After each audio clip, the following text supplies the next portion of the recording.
Hey-ho stampers, Deb Valder here, Stampin' Up! Demonstrator, and here is my third part of ombre stamping. And I've seen these out there on the internet, so I wanted to do my own version and add it to my video library. And this one is done with our new fringe scissors. These are the fringe scissors, and they're just a lot of fun. You can use them for more than just grass, and I'm going to show you how to use them, and I'm going to show you how to use them on this card right here. So the first thing I did was I started out with a card base of 11 by 4 1/4, and I scored it at 5 1/2. So that's just your basic base card. Now I need to make all of these fringed pieces. So I started out with a piece of cardstock that is 4 1/4 by 2, and I scored it at 1 inch. And the only reason you do a score in the middle of it is so that you have some place to know where to stop with the fringe scissors.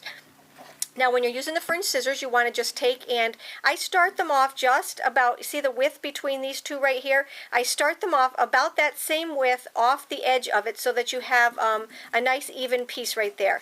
And what I did was I started them halfway up so that you're not going all the way up to the tip.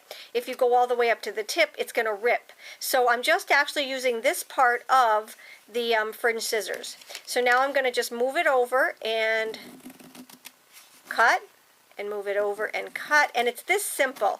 You're just going to take, and again, every time you come over, you're just going to take and leave a little space about the same width of the scissors, and you're just going to go all the way over to the end. And you're going to do this for all of the pieces that are on here. Now, if you come to the end and you've got a large piece, what you're going to do is just hang this off the edge like this and just cut in between these two right here. And then you just have a nice even section right here. So now you'll see that I did go up a little bit on some of them, and that's okay because we're not going to see that. They're going to actually be layered. So now what I need to do is I need to put some adhesive on here on the back of it. And I'm going to add this to my card right down here at the bottom. And I did put a piece of adhesive down here also, a little layer of adhesive.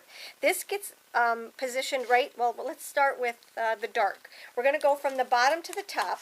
So I'm going to take my, this one is Midnight Muse. And I just love these color combinations. Okay, so we're going to take our Midnight Muse. Whoops, let's get this little guy out there. Alrighty, and he is just lined up nice and even with the bottom. We're going to take another piece of Midnight Muse, and these are all, again, 2 by 4 1/4, and they're scored at 1 inch. I just want to get this one straight here. Okay, and then I'm going to take, I do have adhesive on the back of it, but I'm also going to take and put adhesive here, and that's just adhesive to adhesive. You'll notice that I have just about, I would say about a 1/2 inch showing in between the two layers, and I do have 2, 4, 6 layers here. So I'm just going to take and add this piece to there. Those are my 2 Midnight Muse pieces. Now I'm going to do an Island Indigo piece, and again I have adhesive on the back of this, but I'm just going to add a little bit right here. So we have adhesive to adhesive, and I'm going to just position this about a 1/2 inch, even with the sides. Make sure these little guys don't get stuck underneath. There we go. And another Island Indigo piece. This is the ombre look to it. Oops, that's already done. This is the ombre look. You've got graduated colors going down. You should check my part 1 and part 2 out. They're going to show you exactly what I mean by graduated colors.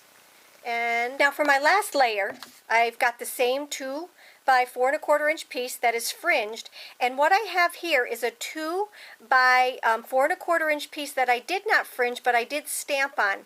Now to cover up the rest of it and to make sure it's going to fit, what I did was I just laid on my piece right here, and then what I'm going to do, I added these two together so that you can line it up here. Otherwise you're not going to know how far down to put this piece right here. I hope that makes sense. But what I did was I just added some adhesive to the back, and that's going to go right here on the top, just like that.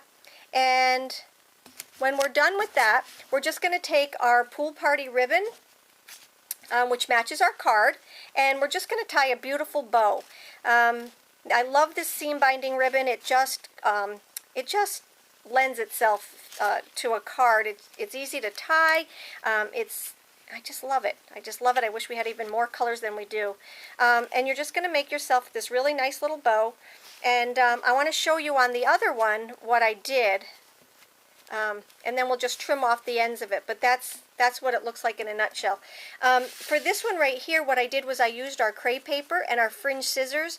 I took a long strip. I took the width or the length of the crepe paper. I cut it 2 inches. I folded it in half, and on the part that was not folded, on the part that was the loose end, I just fringed it with my fringe scissors again and rolled it and just made a pom-pom out of it. So that's how I did that one, and that's how I did this one. This is just a really adorable card.